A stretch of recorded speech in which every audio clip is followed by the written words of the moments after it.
Assalamualaikum warahmatullahi wabarakatuh. Shalom, Om Swastiastu, Namo Buddhaya, salam kebajikan. Video kali ini saya buat untuk memenuhi tugas U1 dan U2 mata kuliah pengantar filsafat hukum kelas B2. Sebelum melanjutkan ke dalam pembahasan materi, izinkanlah saya untuk memperkenalkan diri terlebih dahulu.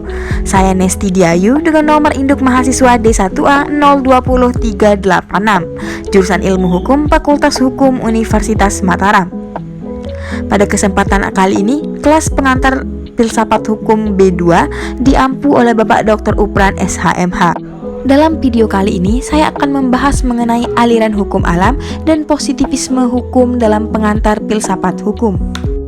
Sebelum kita membahas lebih lanjut lagi mengenai teori hukum alam dan positivisme hukum, sebelumnya kita harus memahami terlebih dahulu apa itu filsafat hukum. Filsafat lahir di Yunani sebelum Masehi.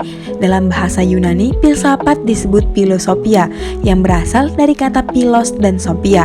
Philos memiliki arti cinta dan persahabatan, sedangkan sophia memiliki arti hikmah, kebijaksanaan, pengetahuan, dan intelijensia. Jadi, philosophia ini dapat diartikan sebagai cinta kebijaksanaan. Kemudian, kata filsafat digunakan dalam karya Plato yang berjudul Phaedros.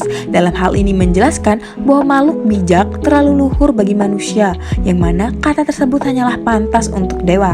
Oleh karena itulah, Plato menjuluki manusia sebagai cinta kebijaksanaan. Dalam artian, manusia bukanlah makhluk yang bijaksana, tetapi berproses menjadi bijaksana, yang menandai adanya kegiatan manusia yang mencari kebijaksanaan. Karena itulah, filsafat diartikan sebagai cinta kebijaksanaan.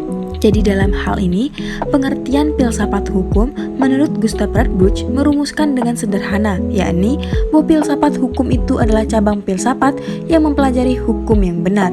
Kemudian menurut L.J. van Apeldoorn, di mana ilmu pengetahuan hukum berakhir, di sanalah mulai filsafat hukum, yang mempelajari pertanyaan-pertanyaan yang tak terjawab oleh ilmu pengetahuan.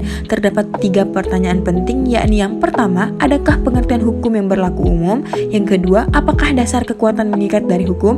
Dan yang terakhir, adakah sesuatu hukum alam atau natural law?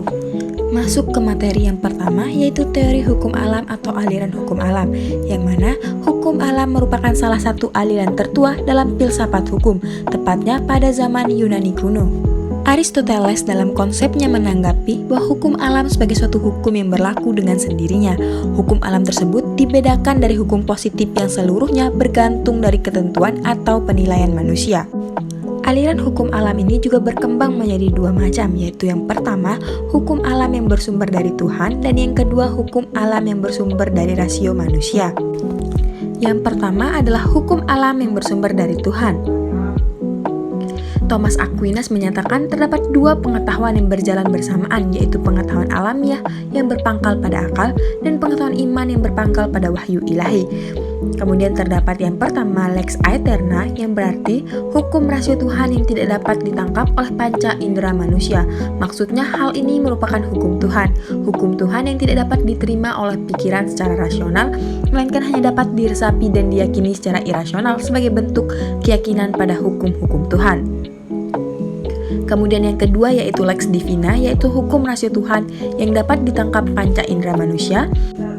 Yang ketiga merupakan lex naturalis, yaitu hukum alam merupakan penjelmaan lex aeterna ke dalam rasio manusia.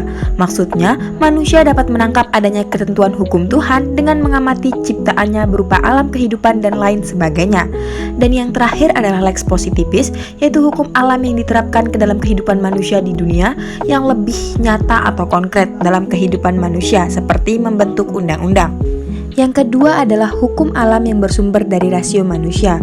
Kelompok ini berpendapat bahwa hukum yang universal dan abadi itu berasal dari rasio manusia. Hukum alam muncul dari pikiran manusia tentang apa yang baik, benar, atau buruk diserahkan kepada moral alam. Hugo de Groot menyatakan bahwa hukum alam adalah hukum yang muncul sesuai kodrat manusia yang tidak mungkin dapat diubah oleh Tuhan, sekalipun karena hukum alam diperoleh manusia dari akalnya, tetapi Tuhanlah yang memberikan kekuatan mengikatnya. Aliran yang selanjutnya adalah positivisme hukum. Aliran hukum positif atau positivisme hukum merupakan salah satu aliran dalam filsafat hukum.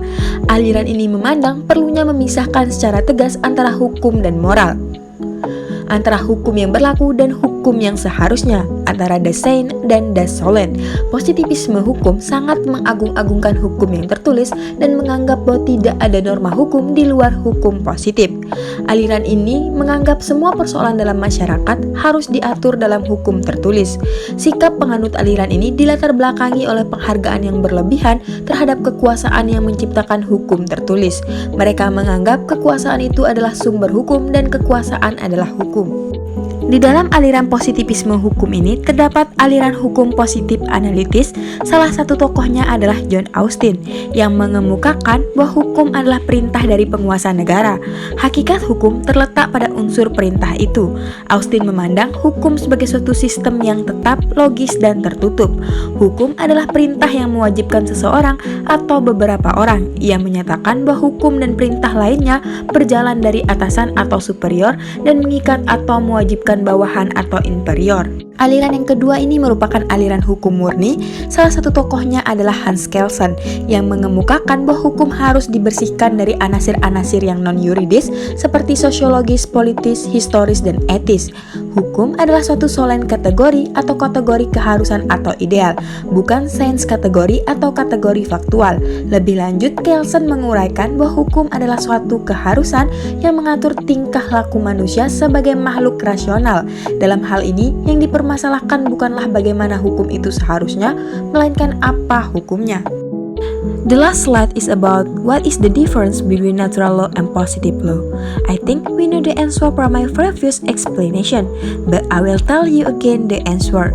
So the difference between natural law and positive law is, the firstly, natural laws are inherent in us as human beings, but positive laws are created by us in the context of society.